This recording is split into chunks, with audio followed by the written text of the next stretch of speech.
హకల్య కుమారుడైన నెహెమ్యా యొక్క చర్యలు. 20వ సంవత్సరంలో కిస్లేపు మాసమున నేను షూషాను కోటలో ఉండగా అనేటువంటి మాట మాట్లాడుతూ ఉన్నాడు.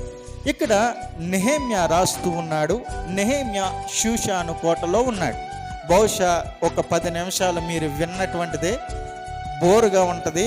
అలా ఫీల్ అవ్వకుండా వినడానికి ప్రయత్నం చేయండి. అయితే ఇక్కడ మనం ఆలోచన చేస్తూ ఉన్నప్పుడు నెహెమ్యా, ఎజ్రా మరియు ఎస్తేర్ ఈ 3 గ్రంథాలు కూడా సమకాలీనటువంటి గ్రంథాలుగా మనం చూస్తూ ఉన్నాం. ఎజ్రా, నెహెమ్యా వీరిద్దరూ కూడా సమకాలీనటువంటి వాళ్ళు. వీరిద్దరూ కూడా ఒకే వయస్సు కలిగినటువంటి వాళ్ళు. క్రితం ఈ 2 భాగాలు ఎజ్రా మరియు నెహెమ్యా ఈ 2 భాగాలు ఒకటిగా ఉండేటువంటిది. రాను రాను ఏమైంది అనంటే ఈ భాగాన్ని 2 భాగాలుగా చేసి ఒకటి ఎజ్రా గ్రంథముగాను ఒకటి నెహెమ్యా గ్రంథముగాను లిఖించినట్లుగా మనం చూస్తూ ఉన్నాం. అయితే ఈ నెహెమ్యా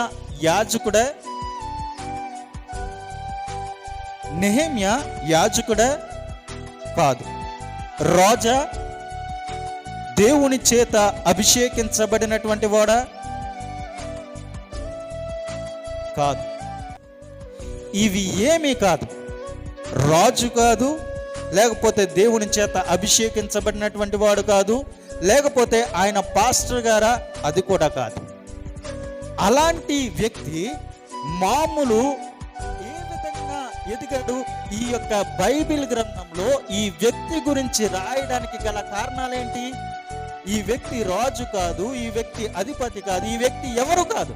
అయినను సరే పరిశుద్ధాత్ముడు ఈ వ్యక్తి యొక్క జీవితాన్ని, ఈ వ్యక్తి చేసినటువంటి పనిని బైబిల్ గ్రంథంలో ఎందుకని పెట్టాడు? ఈ వ్యక్తి జీవితం నుండి నీకు నాకు పాఠము నేర్పించడం దేవుని యొక్క ఉద్దేశమై ఉన్నది. కాబట్టి ఈ వ్యక్తి పేరు మీద ఒక గ్రంథం లిఖించబడి ఉన్నది. ఒక గ్రంథం ఈ వ్యక్తి పేరు మీద లిఖించబడి ఉన్నది.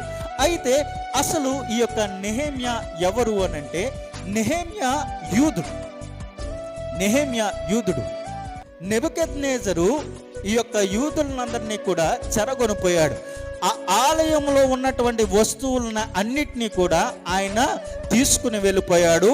గోడకి ఉన్నటువంటి బంగారమును కూడా ఒలుచుకుని వెళ్ళిపోయాడు. ఆ వెళ్ళిపోతూ ఉన్నప్పుడు యూదులను కూడా చెరగా తీసుకుని వెళ్ళిపోయాడు. అయితే ఇక్కడ మనం నెహెమ్యాని మనం గమనిస్తూ ఉన్నప్పుడు ఈ నెహెమ్యా ఎవరు అనంటే చెరగొనిపోయినటువంటి వారిలో నెహెమ్యా కూడా ఒకడు. నెహెమ్యా చెరపట్టబడినటువంటి వాడు, చెరకు అప్పగింపబడినటువంటి వాడు. చెరకు అప్పగింపబడినటువంటి వాడి యొక్క పరిస్థితి ఏ విధంగా ఉంటుందో తెలుసా?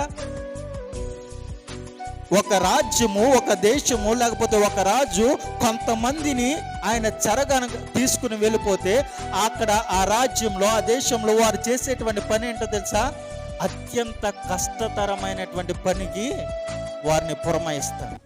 అత్యంత కఠినతరమైనటువంటి పనికి వారిని పెడతారు.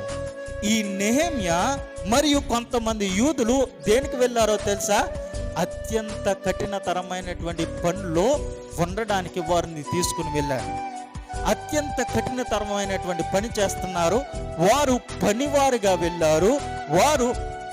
వారు చాకిరీ చేయడానికి వెళ్ళారు. వారు బానిసలుగా వెళ్ళారు. నెహెమ్యా ఆ యొక్క షూషాను దగ్గర ఏం చేస్తూ ఉన్నాడు అనంటే మొదట బానిస బ్రతుకుతూ ఉన్నాడు, బానిసత్వం చేస్తూ ఉన్నాడు. అది నెహెమ్యా యొక్క జీవితం. అయితే ఇలాంటి నెహెమ్యాని దేవుడు అంచెలంచెలుగా తన యొక్క దయను, తన యొక్క కృపను చూపిస్తూ ఉన్నాడు. నెహెమ్యా షూషాను కోటలో ఉన్నాడు అనేటువంటి మాట రాస్తున్నాడు. అసలు ఒక బానిస అయినటువంటి వాడు షూషాను కోటలో ఎందుకుంటాడు?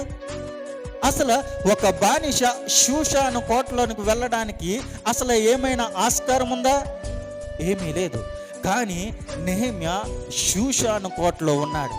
అయితే నెహెమ్యాను షూషాను కోటలో పెట్టడానికి ఎవరు కారకురు అనంటే నెహెమ్యా షూషాను కోటలో ఉండడానికి కారణం ఎవరు అనంటే దేవుడే నెహెమ్యాను షూషాను కోటలో ఉంచాడు. ఎందుకు అనంటే అది ఆయన ఉద్దేశమై ఉన్నది, అది ఆయన చిత్తమై ఉన్నది. కాబట్టి దేవుడు తాను ఉద్దేశానుసారంగా, దేవుడు తాను చిత్తానుసారంగా నెహెమ్యాను ఆ యొక్క బానిస బ్రతుకులో నుండి తీసుకుని వెళ్ళి షూషాను కోటలో పెట్టాడు.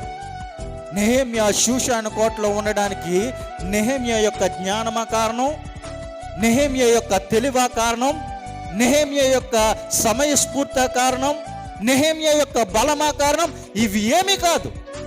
అది కేవలము దేవుని యొక్క దయ మాత్రమే, దేవుని యొక్క కృప మాత్రమే.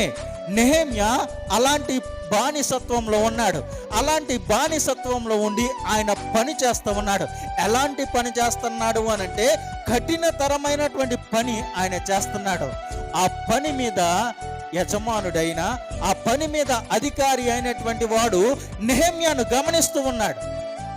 నెహెమ్యా చేస్తున్నటువంటి పనిని గమనిస్తూ ఉంటే ఆ అధికారికి అనిపించింది, అరే వీడు చాలా బాగా పని చేస్తున్నాడే, మనం ఏం చెప్తే ఆ పని చేస్తామన్నాడే, వీడు చాలా జ్ఞానవంతంగా ఆ పని చేస్తున్నాడే, వీడు ఇక్కడ ఉండకూడదు, వీడికి ఇంకొంచెం బెటర్ పొజిషన్ ఇవ్వాలి, ఇంకొంచెం పై స్థానం ఇవ్వాలి అని అధికారికి నెహెమ్యా పట్ల దయ కలిగేటట్లుగా చేసింది దేవుడు.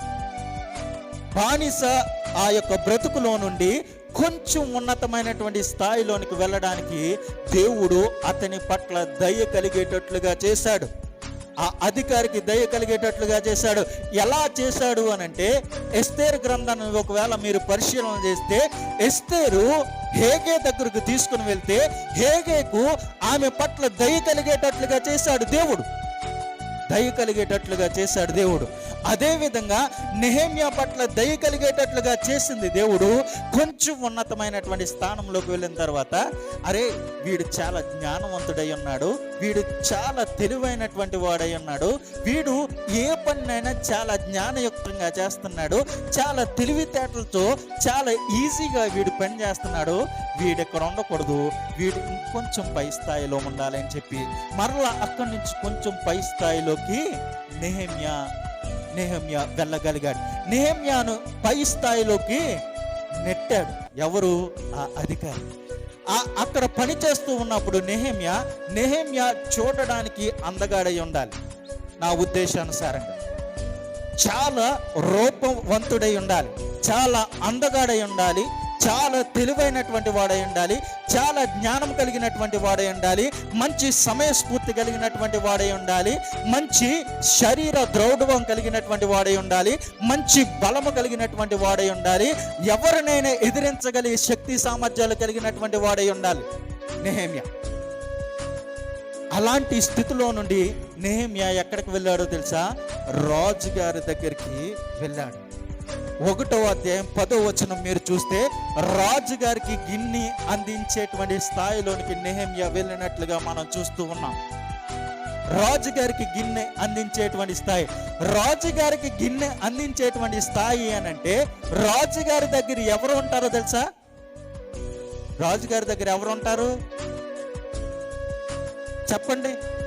ఒక కాలు లేనోడు, ఒక కుంటోడు, ఒక కన్ను లేనోడు, మాట్లాడలేనోడు ఉంటాడా? ఎవరుంటారు? తెలివైనటువంటి వాడు ఉంటాడు, జ్ఞానం కలిగినటువంటి వాడై ఉండాలి, సకల విషయాల్లో ప్రావీణ్యత కలిగినటువంటి వాడే రాజు దగ్గర ఉండగలుగుతాడు. అలాంటి సకల విషయాల్లో ప్రావీణ్యత కనపరిచినటువంటి వాడు నెహెమ్యా. అందుకని నెహెమ్యాను తీసుకుని వెళ్ళి ఆ యొక్క షూషాను కోటలో ఆ యొక్క రాజుగారి దగ్గరికి గిన్నె అందించేటువంటి స్థాయిలో ఆయనకి ఉద్యోగం కలిగింది. ఆ ఉద్యోగాన్ని ఇచ్చింది దేవుడు, ఆ స్థాయిని ఇచ్చింది దేవుడు, అలాంటి పరిస్థితుల్లో పెట్టింది దేవుడు. అన్ని విషయాల్లో నెహెమ్యాను దేవుడు ప్రత్యేకించుకున్నాడు. ఒక పనికే దేవుడు నెహెమ్యాను వాడుకుంటూ ఉన్నాడు. మరలా చెప్తాను, నెహెమ్యా అన్ని విషయాల్లో ప్రత్యేకించబడ్డాడు. ఒక విషయంలో దేవుడు నెహెమ్యాను వాడుకుంటున్నాడు. అన్ని విషయాల్లో అనంటే ఆయన మాటల్లో, ఆయన ప్రవర్తనలో, ఆయన సకల విధములైనటువంటి వాటన్నిటిలో కూడా ఆయన ప్రత్యేకించబడ్డాడు. నెహెమ్యా మాట్లాడితే ఎవడైనా వినగలుగుతాడా? ఎవడు వినడు. కానీ నెహెమ్యా మాట్లాడింది విన్నారు అనంటే, నెహెమ్యా చేసింది వారు చూశారు అనంటే, అది కేవలం దేవుని దయ మాత్రమే, దేవుని కృప మాత్రమే. నెహెమ్యాను అంత ఉన్నతమైనటువంటి స్థాయిలో దేవుడు పెట్టాడు. సకల విషయంలో ఆయన ప్రత్యేకించుకున్నాడు. ఒక పనికే దేవుడు వాడుకుంటూ ఉన్నాడు.